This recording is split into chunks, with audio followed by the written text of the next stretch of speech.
আমার লাইফের best part ওইটা আমার কাছে মনে হয় এখন পর্যন্ত। মুশফিক ভাই ছিল, অনেক এক্সপিরিয়েন্স প্লেয়ার ছিল, সবাই ছিল, সাকিব ভাই ছিল। তো পার্সোনালি রুমে রাখছিল, তো বলছে যে তুমি অনেক ভালো, ইনশাল্লাহ ভালো প্লেয়ার, তো তুমি ইনশাল্লাহ ফিউচারে ভালো কিছু করবা।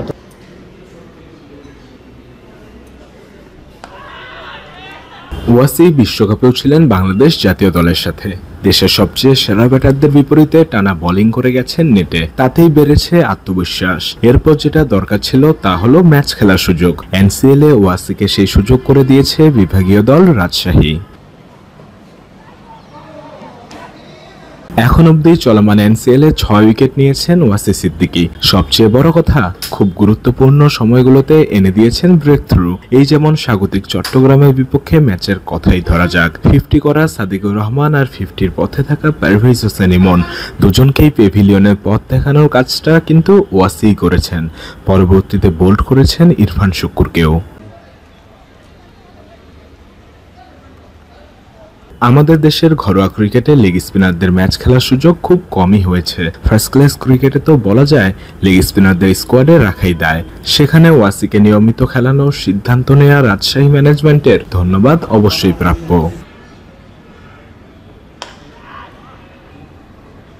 লেগ স্পিনাররা রান দেবে, খারাপ বল করবে, সেটাই স্বাভাবিক। ওয়াসিরও খারাপ বল হয়েছে, সামনেও হবে। তবে ফার্স্ট ক্লাস ক্রিকেটে টপ লেভেলের ব্যাটারদের বিপরীতে খেলাটা তাকে আত্মবিশ্বাসী করে তুলতে শুরু করেছে। ওয়াসির সাথে কথা হলো তার এক্সপিরিয়েন্স নিয়ে। আলহামদুলিল্লাহ টিমে সবাই অনেক ভালো আছে। আর আলহামদুলিল্লাহ আমি ফার্স্ট ম্যাচে সুযোগ পাওয়ার পরে আলহামদুলিল্লাহ ব্যাটিংয়ে একটু বোলিংয়ে ভালো করার কারণে ম্যাচ খেলতেছি।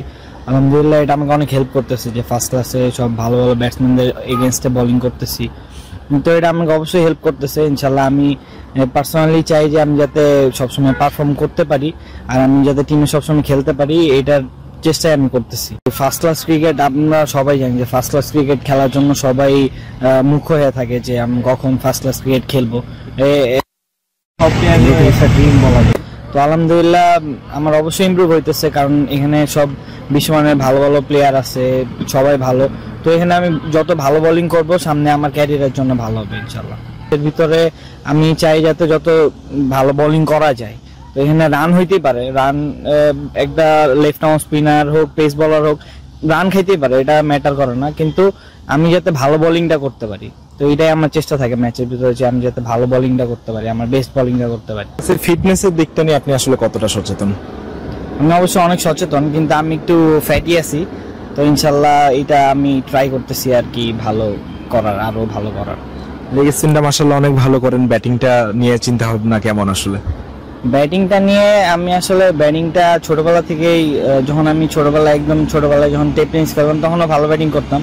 তো আসলে ওইখান থেকে আর কি ব্যাটিং এর প্রতি আমার একটু ভালোবাসা আছে। তো ইনশাল্লাহ আমি যদি সুযোগ পাই আস্তে আস্তে প্র্যাকটিস করতে থাকি, ইনশাল্লাহ ফিউচারে গিয়ে ইনশাল্লাহ ব্যাটিংটা অনেক ভালো করবো ইনশাল্লাহ, আমার বিশ্বাস আছে।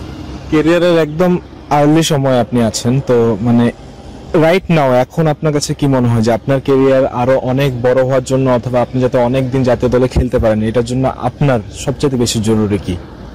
আমার কাছে মনে হয় যে আমি যদি আমার রাইট পরিশ্রমটা রাইট জায়গায় করতে পারি, ইনশাল্লাহ আমি অনেক ভালো ক্রিকেট খেলবো, আমার বিশ্বাস আছে। ফার্স্ট ক্লাস ক্রিকেটটা কতটা এনজয় করছেন? অবশ্যই এনজয় করছি, অনেক এনজয় করছি। আলহামদুলিল্লাহ সবাই টিমে সবাই অনেক ভালো আছে, সবাই সাপোর্ট করতেছে, সিনিয়র প্লেয়ার আছে, আমার বন্ধু আছে, তো আলহামদুলিল্লাহ অনেক ভালো কাটতেছে। তরুণ এই লেগ স্পিনার সামনে আর জাতীয় দল প্রসঙ্গ আসবে না, আশাটাই তো স্বাভাবিক। এখানে আমি যখন ওয়ার্ল্ড কাপ টিমের সাথে ছিলাম, তো ওইখানে সবাই ছিল, যেমন মুশফিক ভাই ছিল, অনেক এক্সপিরিয়েন্স প্লেয়ার ছিল, সবাই ছিল, সাকিব ভাই ছিল। তো আলহামদুলিল্লাহ আমি ওখানে গিয়ে অনেক কিছু শিখতে পারছি। আমার লাইফের বেস্ট পার্ট ওইটা আমার কাছে মনে হয় এখন পর্যন্ত। তো ওইখান থেকে আমি মুশফিক ভাই এবং আপনার লিটন ভাই, শান্ত ভাই, এদেরকে বোলিং করছি। তো আলহামদুলিল্লাহ ওইখান থেকে আমার অনেক ইমপ্রুভ হয়েছে বোলিং এ, আমি অনেক কিছু শিখতে পারছি দেখা, তাদেরকে বোলিং করে অনেক কিছু শিখতে পারছি। তো এটা আমার এখানে কাজে দিচ্ছে। অবশ্যই মানসিক দিক থেকে কতটা শক্তিশালী হয়েছে? অবশ্যই মানসিক দিক থেকে তো অবশ্যই শক্তিশালী হয়েছি, যে ওইখানের ইন্টারন্যাশনাল মানে ন্যাশনাল টিমের এনভায়রনমেন্টটা কেমন, এই জিনিসটা আমি ফিল করতে পারছি যে না এখানে আসলে এরকম কিছু করলে হয়তো বা ইন্টারন্যাশনাল লেভেলে গিয়ে পারফর্ম করা যায়। এখানে আমি যখন নেটে বোলিং করতাম ইয়া ছিল আপনাদের স্পিন কোচ যে ছিল, উনি আমাকে অনেকভাবে হেল্প করছে আর কি। তো এইটাই উনি অনেক বলছে যে এইভাবে বোলিং করো, এইভাবে বোলিং করো, ইন্টারন্যাশনাল লেভেলের জন্য কি কি দরকার আমাকে পার্সোনালি রুমে রাখছিল। তো বলছে যে তুমি অনেক ভালো, ইনশাল্লাহ ভালো প্লেয়ার, তো তুমি ইনশাল্লাহ ফিউচারে ভালো কিছু করবা। তো ওইখান থেকে আমি অ্যাডভাইস পাইছি অনেক ভালো, বেস্ট লেসন ছিল। জাতীয় দলের সাথে অনুশীলন তাকে অনেক কিছুই বুঝতে শিখিয়েছে, অনেক ভুলকে শুধরে নিতে সহযোগিতা করেছে। এখন দরকার দিনে দিনে উন্নতি আনা। কে বলতে পারে এই ওয়াসি আগামী দিনে আমাদের স্পিনারদের নেতৃত্ব দেবে না। চট্টগ্রাম থেকে উৎস মাহমুদ, বিডি ক্রিক টাইম।